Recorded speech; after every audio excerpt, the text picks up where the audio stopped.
All right, so we had a nice meet at Musco Saturday. The weather was beautiful. We had nice winds, and the athletes really responded. This time of the year they do, though. This time of the year we're just 2 weeks out from the conference championship, so we expect them to be on their game, and they were. Brandon Carnes was the star of the meet. He was fantastic. He had put a little pressure on himself because he won this meet last year in the 100 meters.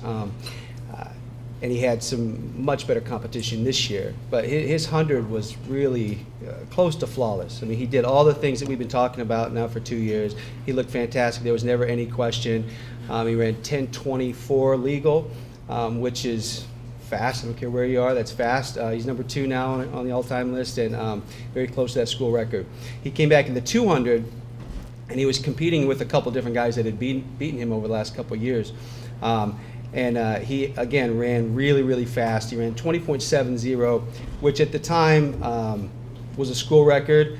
It was a little bit windy, so it doesn't count. Okay, there was a 2.5 wind that we didn't find out till later. 2.0 is the allowable. So Dirk Homewood is hanging on to his 200 record for the moment, but I'm very confident that Brandon is going to continue to keep running fast. So it was great. He also anchored the 4x1 that put up a season best, and he was really fantastic. If you're there to see it, man, he closed on everybody, and it was really exciting to see that. So he's looking great. He's going to have a long season, much past the conference championship. But it was terrific to see him that good at this meet. He was thrilled, and so were we.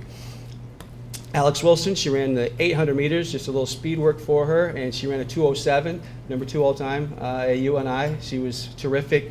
No surprise, but it was a nice PR for her. Brett Corey also ran a season or a lifetime best in 2:09. So that was, I think they're number 2 and 4 in the all time now at UNI. A few other things. Jamie Lindstrom was terrific in both the hammer and the discus, PRs in both. She's number 3 all time now at UNI in both of those. Libby Torresani, how could I forget? She broke her school record Saturday, so that was terrific to see. And she's now sitting very well in the West region, which is what they use to determine who goes to the first round of nationals. So she's improved her mark, and she looks good.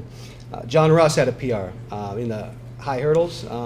He at this point is in the top 48 for qualifying for the first round of nationals. He can do better, and we expect him to run faster, but he has put himself in a position to get to that first round, which is exciting. He's just a sophomore. Justin Baker set a personal best in the shot put, and so he's starting to peak, I think, at the right time. Sarah Pate, she's a freshman. We haven't talked much about her, but she's been developing in the hammer throw, which is a brand new event for her. She broke the freshman record Saturday by 15 feet. So she's just getting better and better, and she's a really hard-working kid. I think you're going to hear a lot more from her down the road. So it was a good meet. It's never 100%, but on the balance, both men and women, I think, competed well and are starting to round into our peak performance shape that we need for the conference championships. This next week, we're going to be in Wisconsin. It's a low-key meet on Friday, and not everybody will be competing. The ones that we feel are ready that could use a little bit of rest are going to rest. But then we have a number of folks that are trying to make a claim for one of those top 32 spots to make our conference team, and they will be competing. So I think the weather's going to hold, and we feel good about it. Geez, I feel like I should break into song since I'm the very last one. So the conference meet will be the week after that. So we're 2 weeks out. It's at Bloomington, and we feel good about things. We're pretty healthy. We've had a couple kids, but we always do. I mean, we've around 100 athletes between the men and the women. You're never 100% healthy, but we are pretty healthy right now. So I like what I'm seeing. I think that they've got a good attitude, and I expect us to do well at Bloomington. The way it works is after that, 2 weeks later, the first round of the NCAAs will be down in Austin, Texas, and it's the top 48 in each event. Per region. There's the East region and the West region. And then from there, it'll be top 12 from each region that will go on to Eugene, Oregon for the final 2 rounds. So I think we've got some athletes that can advance all the way to Eugene.